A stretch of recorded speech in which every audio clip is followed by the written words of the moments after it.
Hello, how's it going? So, what we're going to do for the next couple of videos is we're really going to take a look at the concept of strokes and paths.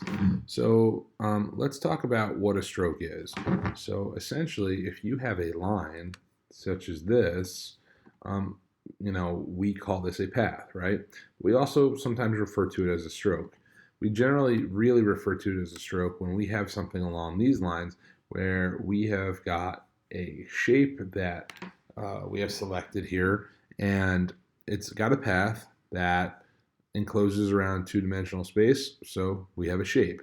And a lot of times we think about strokes because we have our fill, which we can go ahead and color, and then we have our strokes, which we can also add a color to, and we can increase our sizes and things along those lines. So basically, any line in Illustrator we can consider as a stroke. So this might seem kind of simple, but these are effective kind of things to understand. So by default in Illustrator, we have a handful of ways to look at stroke.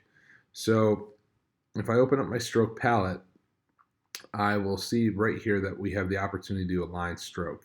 So we have three kinds of ways to align stroke. You can align it to center, we can align it inside, or we can align it outside. So by default, everything always is going to align to center. And what that means is this. When I roll over this and we see the highlight, we see that this is a 12-point stroke. So if we take 12 and divide it by 2, we have 6 points.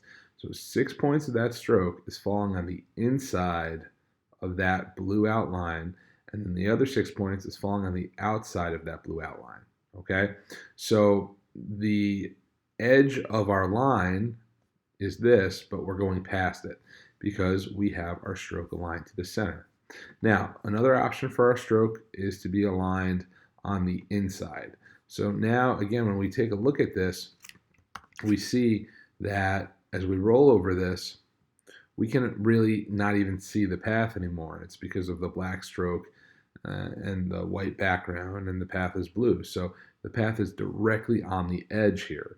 So that means that all the stroke is falling inside the object. And over here on this one, I'm going to change this so stroke goes ahead and falls on the outside of the object.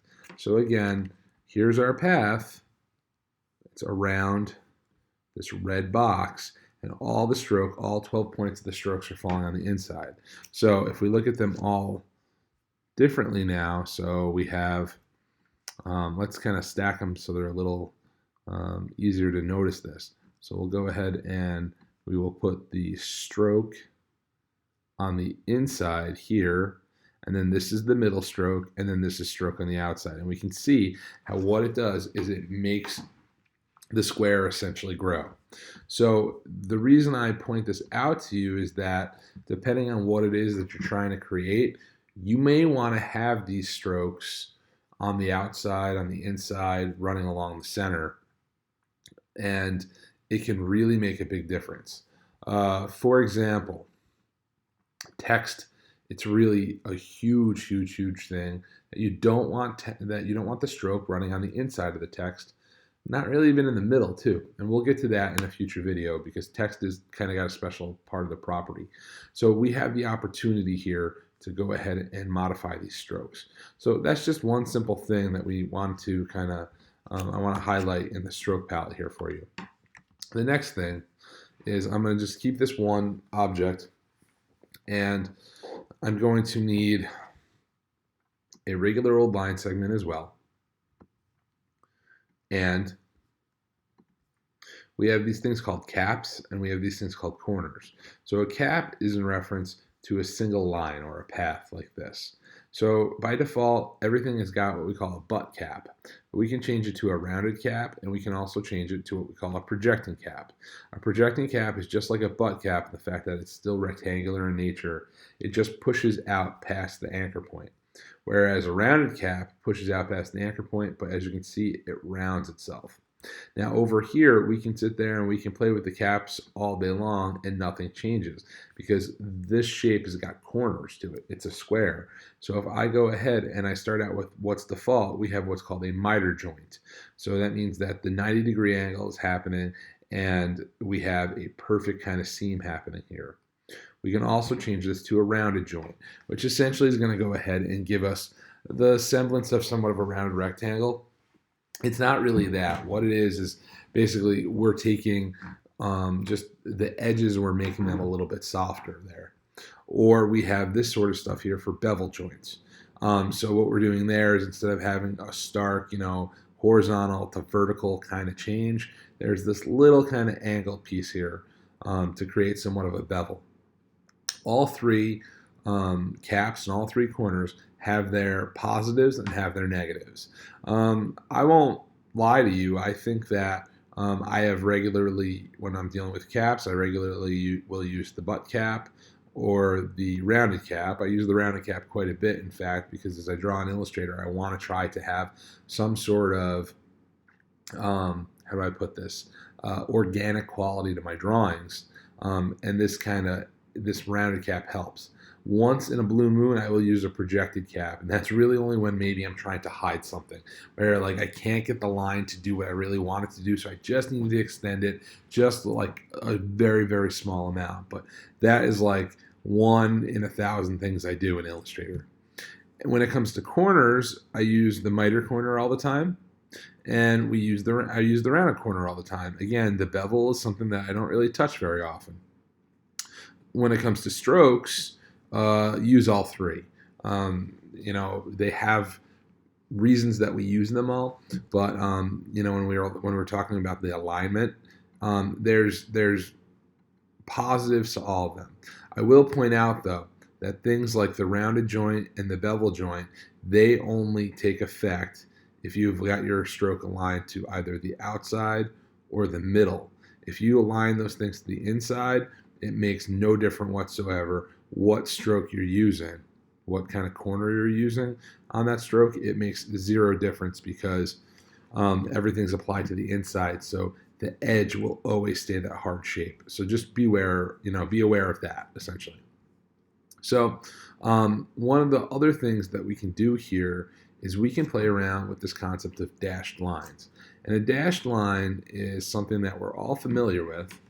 It essentially is just what sometimes we call a dotted line. And to create a dashed or dotted line, literally all you do is highlight your line and click dashed line. Now, here's the kind of fun part about the dashed line. And we don't see this in tons of different softwares, but we see it here in Adobe Illustrator. We have the ability to go ahead and create the dashes as large or as small as we want them to. So I can create a 5-point dash, for example, and then I can create a gap. A gap is the space in between the dashes, so I can create a 10-point gap. So a 5-point stroke and a 10-point gap. Should see a little bit more going on here. There we are. Okay, so we've got a regular stroke here. That's why. I had a rounded one on, and I'll explain how that all works in a little bit. So anyway, but this is what the stroke and the gap looks like. So let's go ahead and actually increase this closer to like 10 and 10. So now it's like there's these little kind of boxes, if you would, and the spacing in between the stroke and the space of the stroke in the dash is exactly the same. The cool thing too is that I can create patterns with this. So I can create a 10-point dash and then a 10-point gap, and then I can go ahead and create a 5-point dash after that. And then I can create a secondary gap if I want, or I can keep it 10 like it is. Or I can say something even crazy like 20.